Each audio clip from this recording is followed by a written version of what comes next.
Hey guys, Lord Naren White here, the Holy Ghost, the one true God. Back with you with the next video in my series, Great Expectations by Charles Dickens. Without further ado, we're turning to Great Expectations. Compeyson's wife and me took him up to bed again, and he raved most dreadful. "Why, look at her," he cries out. "She's just shaking that shroud at me. Don't you see her? Look at her eyes. Ain't it awful to see her so mad?" Next he cries, "She'll put it on me, and then I'm done for.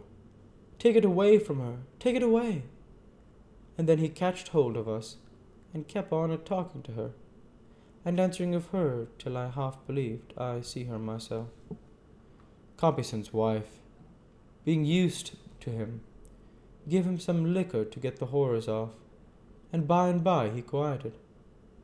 "Oh, she's gone. Has her keeper been for her?" he says. "Yes," says Compeyson's wife. "Did you tell him to lock her and bar her in?" "Yes." "And to take that ugly thing away from her?" "Yes, yes, all right." "You're a good creature," he says. "Don't leave me, whatever you do, and thank you." He rested pretty quiet, till it might want a few minutes of 5, and then he starts up with a scream, and screams out, "Here she is. She's got the shroud again. She's unfolding it.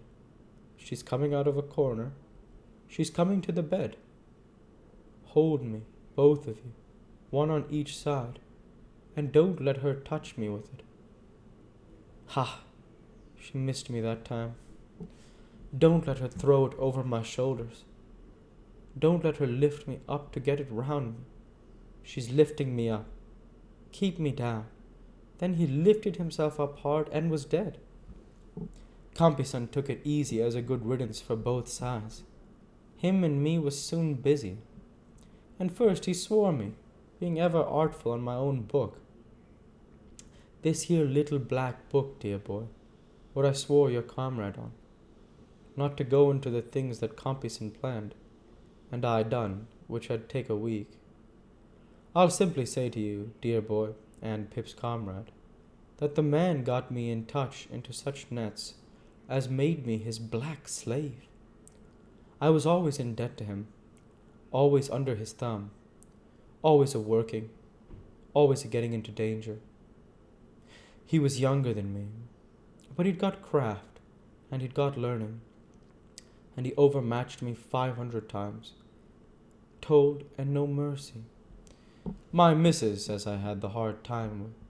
Stop though, I ain't brought her in.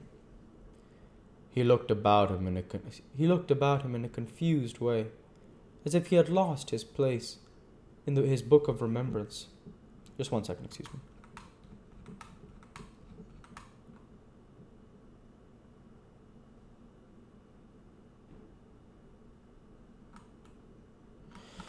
I'm pausing because the original narrator of this chapter, I believe, is a third-person narrator. That I believe it is the man, how I would describe him as the convict, who is the one who's helping Pip now. It starts with a big quotation. That's why, yes, I'm still in character with the convict. Just making sure, because I have not seen an end of that quotation. So.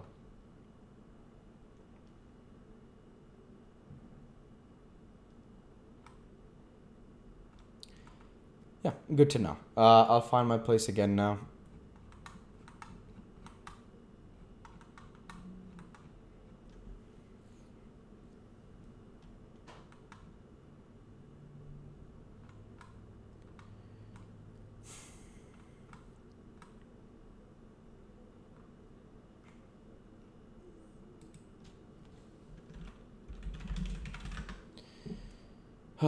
Thank you. I found it again. He looked about him in a confused way, as if he had lost his place in the book of his remembrance, and he turned his face to the fire, and spread his hands broader on his knees, and lifted them off and put them on again. Again, I appreciate the pause in the book.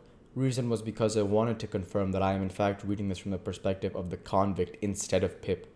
Otherwise, I would be using my regular voice as Lord Naren White for Pip's narrative portion. Continue on. There ain't no need to go into it, he said, looking round once more. The time with Compeyson was a'most as hard as a time as I ever had. That said, all said, did I tell you as I was tried, alone, for misdemeanour, while with Compeyson? I answered, no. Well, he said, I was and got convicted. As took up on suspicion, that was twice or three times in the 4 or 5 year that it lasted. But the evidence was wanting. At last me and Compeyson was both committed for felony, on a charge of putting stolen notes in circulation. And there was other charges behind. Compeyson says to me, separate defences, no communication, and that was all. And I was so miserable poor that I sold all the clothes I had, except what hung on my back, afore I could get jaggers. When he was put in the dock, I noticed first of all what a gentleman Compeyson looked, with his curly hair and his black clothes and his white pocket handkerchief. And what a common sort of wretch I looked, when the prosecution opened and the evidence was put short aforehand. I noticed how heavy it all bore on me, and how light on him. When the evidence was give in the box, I noticed how it was always me that had come forward, and could be swore to, how it was always me that the money had been paid to, how it was always me that had seemed to work the thing and get the profit.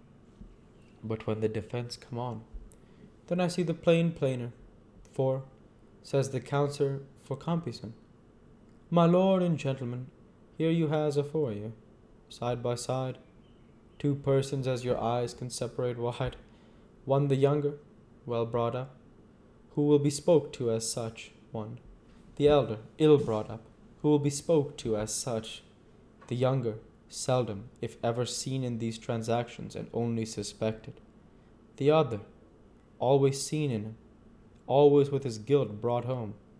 Can you doubt it, if there is but one in it? Which is the one? And, if there is 2 in it, which is much the worst one?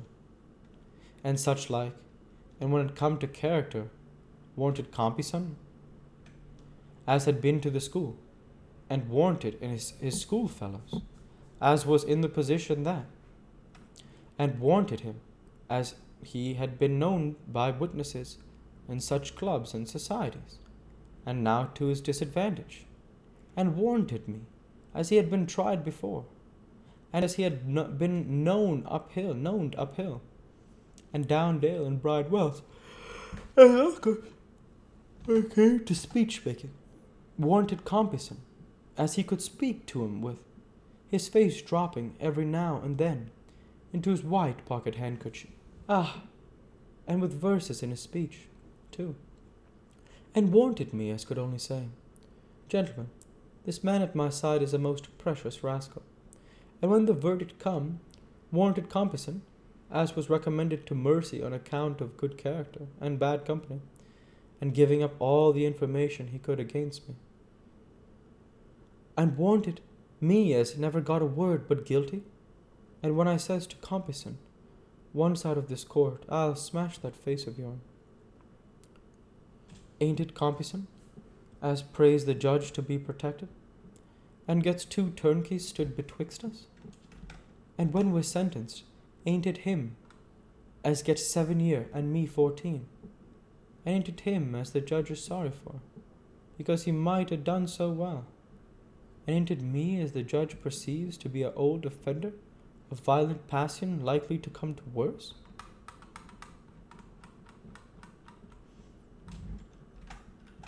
He had worked himself into a state of great excitement, but he checked it.